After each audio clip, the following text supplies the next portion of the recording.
Thank you, Chairman. I hope that I could fulfill her promising.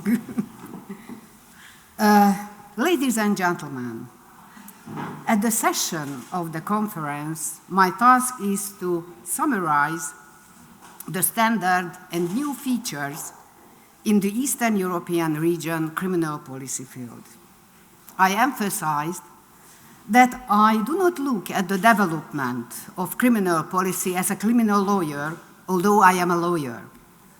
In tackling these issues, I stray as a criminologist into a terrain primarily occupied by political scientists, political and legal theorists, and constitutional lawyers. Studying social factors is essential to draw the whole pictures as criminologists. One might wonder why it is interesting to study changes in criminal policy developments or penal policy making. Several criminologists have argued that criminal policy underwent a significant paradigm shift between 1970 and 2000, depending on country and context. The authors vary in how they describe and characterize this paradigm shift, but overall, they agree that the new paradigm is more punitive and repressive than the previous one. It is nowadays widely accepted that reformers and policymakers are crossing the borders of the nation-state to search for ideas that could be useful in developing domestic penal policies. Even though criminologists increasingly seem to agree that we should be sensitive to the transnational dimension of policy formation, it is striking how little thorough empirical research has been undertaken over the past decade.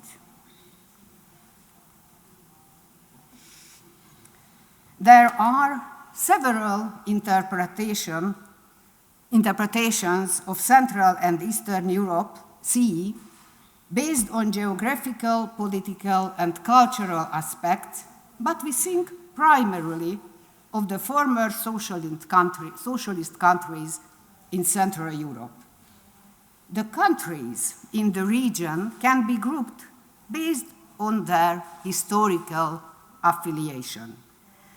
The historical roots of these countries, which still have an impact today, go back to the Austro-Hungarian monarchy, like Hungary, Romania, Slovakia, Serbia, Croatia, and Slovenia. Poland is only partially included here, as Galicia is the only province that was ever part of the Austro-Hungarian monarchy. However, the Visegrad Group, which includes Poland, Czech Republic, Hungary, and Slovakia, the economic and social aspects remain relatively isolated from the political transitions. At the same time, citizens of countries that previously belonged to the former Yugoslavia, Serbia, Croatia, Slovenia, enjoyed a very high level of individual freedom and mobility during the socialist time. Significant differences exist among the region's countries, but the standard features seem substantial and robust. The economic development of the CE region is 36% of the average level in Western Europe. Central and Eastern European countries have less institutional effectiveness, a more underdeveloped civil society, and a weak democratic transition. Transition and tradition. Hopefully that will be transition, the more democratic form. Some countries in the region began to change in the second half of the 1890s, connected with perestroika and glasnost, which brought greater media openness.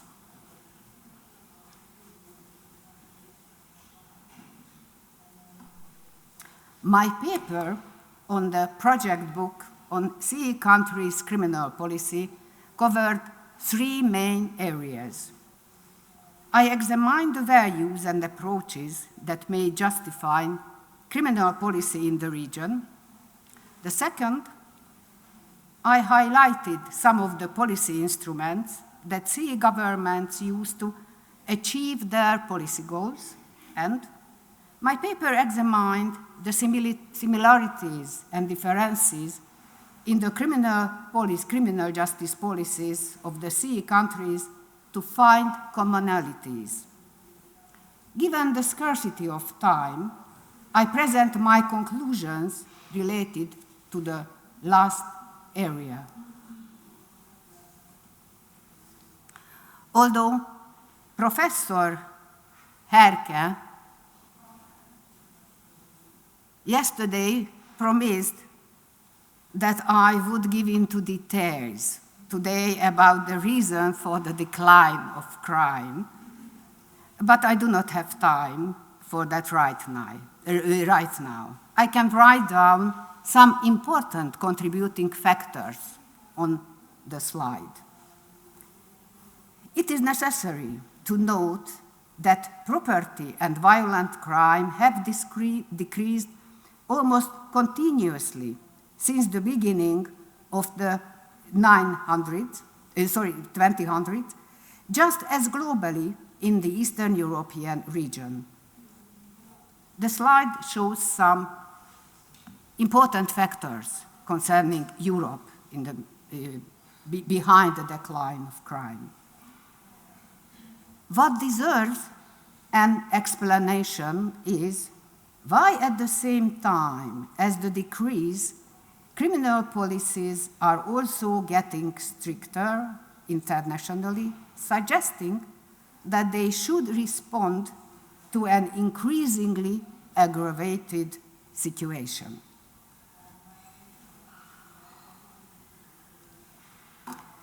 Given the lack of time, I will only briefly deal with the theoretical issues of criminal policy, rely on rich international literature. In the beginning, however, I refer to one of the most famous Hungarian criminologists and criminal lawyers, who is not Mr. Csemegi, is Mr. Rustem Vámbéry, who warned about the danger of overuse as early as 1907. There is always a danger of overstretching the penal power, not only because the punishment is a double-edged sword, the application of which also places a burden on the state, but also because the sword we use to cut timber refuses to serve in war. And I think we are not in war concerning criminality. On the table, I put some components of criminal policy, which law enforcement, crime prevention, victim protection policy, and penal policy has three different parts. This classification is made mainly from the legal point of view. So criminal policy is understood and exists in three different aspects today.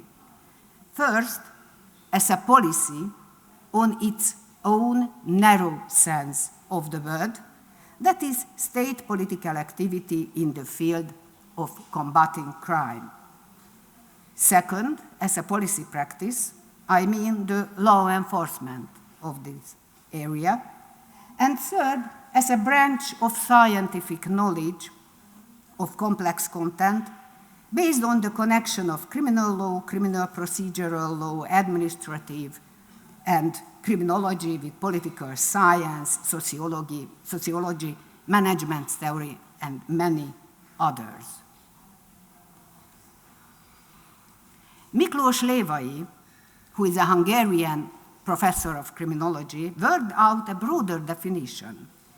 His criminal justice policy term covers legislation and other decisions of the state and the government concerning criminalization, conditions of criminal responsibility, the punishment system, and the implementation of sentences. An essential principle of the relationship between criminal policy and criminal law is that the two must always remain within the rule of law. Four main explanatory paradigms shape criminal policies: crime, cultural dynamics, economic structure and interest, and institutional differences in the organization of different political economies. The main ideal type of criminal policy are the exclusive and inclusive types. Over the past 3 decades, the clash of principle of punishment has dominated the reality of public policy. And over the past 3 decades, legislators have created a conversation in which the inclusion of principles other than retribution and revenge is virtually impossible.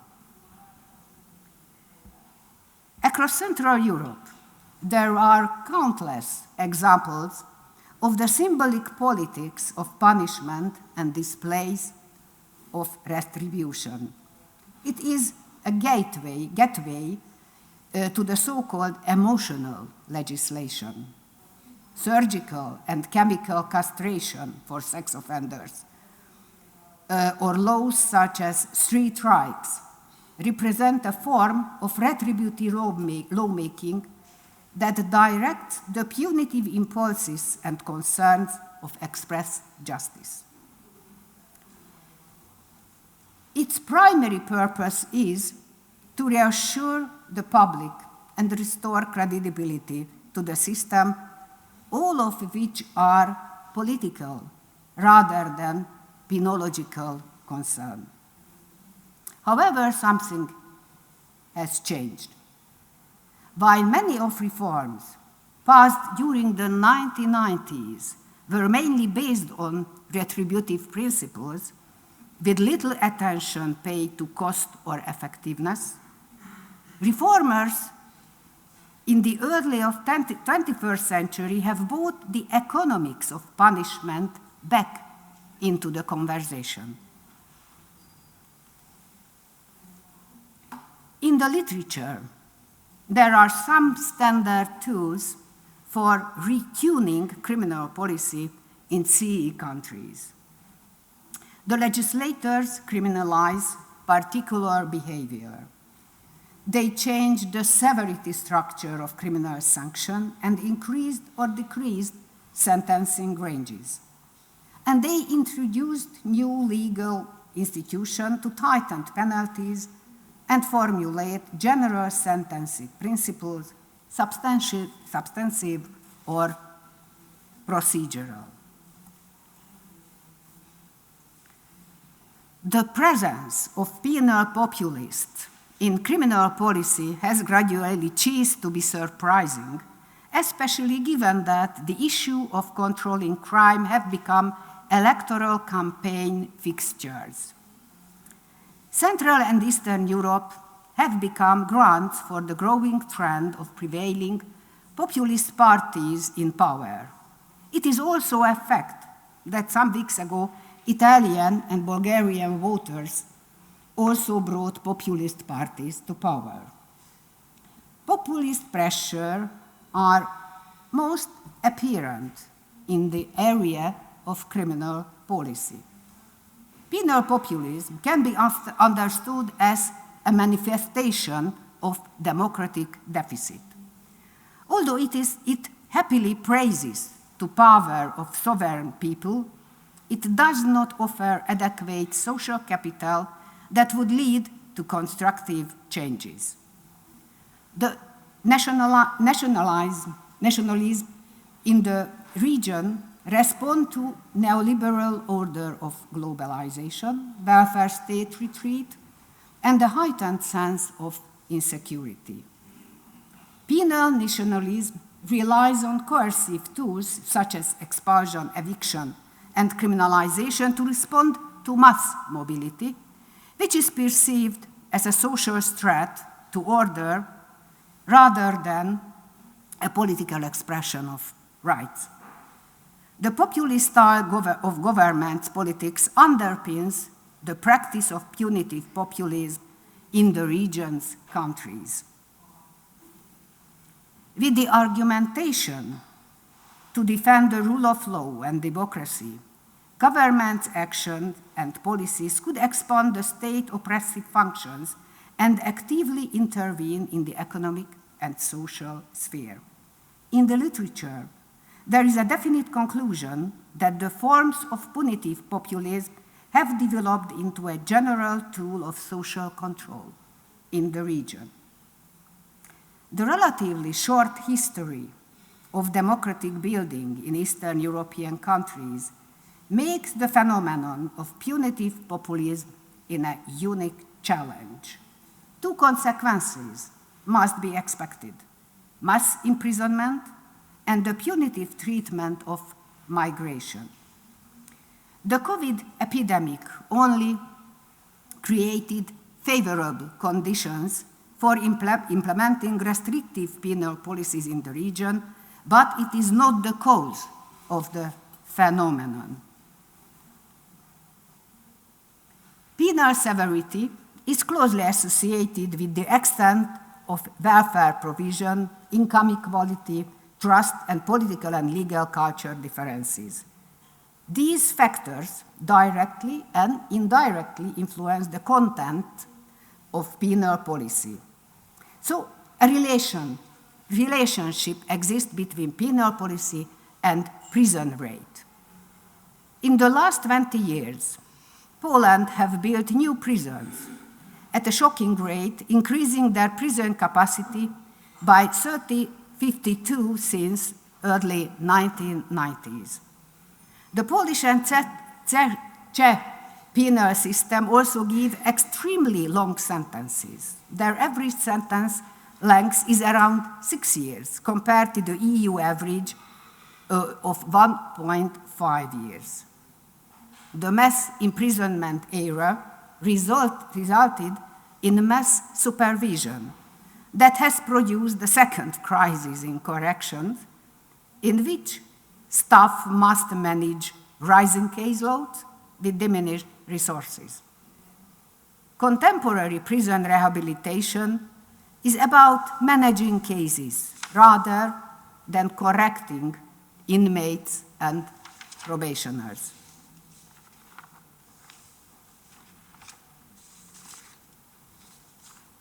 Migration across the globe, both in public policy debates and the everyday life of ordinary people, has increasingly become associated with fear, hate, terrorism, social conflict. Since 2015, governmental decrees systematically introduced mechanisms for criminalizing migration in the area. The phenomenon of migration has been reduced to a security issue, meaning that migration is assessed solely based on the management of people on the move, and those involved in the flow became impersonal. The refugee crisis also revealed a gap between the old member states believing in solidarity and the new member states suddenly refusing to share the burden. In early 2020, governments in Eastern Europe responded to the COVID pandemic with the introduction of restrictive measures, national lockdowns, and border closures. However, in recent Russian war attack on Ukraine has shed more light on the refugee issue and activated civil and government assistance. It is not yet clear whether the problem of Ukrainian refugees provides a different framework for migration in Central and Eastern European countries. Conclusions. As I mentioned before, the similarities between social development and social policy in the CE region are determined by 4 factors. Their similar beginnings in creating sovereign national state and their shared experience of communism. Their simultaneous transformation toward the market economy, their joining EU structures, as well as their adoption to its best institutional solution, and, last but not least, their low trust in formal institutions which characterized all post-communist countries according to the European Commission Eurobarometer. At the beginning of the social transformation around 1990s, many countries underwent rapid and extensive socio-economic changes and increasing criminality. A wide range of civil rights reforms eliminated the oppressiveness and abuses in the communist system of injustice, generally restricting the power of law enforcement authorities. So these are the similarities. The democratic reform reduced the severity of punishment by eliminating the death penalty, improving prison conditions, and gradually shifting away from imprisonment toward alternative forms of punishment, such as community work and mediation. This is similarities too. Well, what can be said about slightly different pathways concerning criminal policies? First of all, that the extent differs, not the direction. The extent differs depending on the country and context. These societies are experiencing security crises. The crisis of fear of crime and loss of security is deep, and I think the confusion is even more profound. Last 30 years, CE countries are experiencing a growing gap between the rich and the poor, causing an increased inequality among the different social classes. The refeudalization of society reflects closely knit networks on the top and the bottom of the social ladder, clientelism, as a linking pattern and non-egalitarian value patterns. Ordo-nationalist thought is increasingly common in the politics of CE countries. It seems that people require a punitive mindset. Lack of penal welfarism thinking, indeed, welfarism has never become an essence or the essence of criminal policy in the CE countries. During the rehabilitation, the probation and correctional services permanently embedded assistance in the control tools. Societies favor policing, imprisonment, and the execution of sentences to establish social order. All countries have been affected by globalization and migration and are responding similarly: wire fencing and criminalization. And one is the most important thing is the new recognition of punishment, where existing norms and judgment rules are blurred by a sense of vaguely defined security or equally undefined well-being. After 30 years of independent legislation and creating separate criminal justice systems in the region's countries, the influence of a long punishment culture and tradition remains apparent. The common defining characteristics of these countries is that the legislators tightens the criminal law through the side door, using the special legal authority ordered due to the COVID pandemic. Some of these countries, like Poland and Hungary, have pursued punitive penal policies seeking to solve all crime-related problems using one method, tightening the penalties. So the spread of the get tough approach into a Central European region is not only a traditional effect, but also indicates that the government's policy is organized around social control, not social welfare. To summarize what I was saying in one last sentence, the criminal policy in the region countries, the fight against crime in the American style, from social welfare to social control. Thank you very much.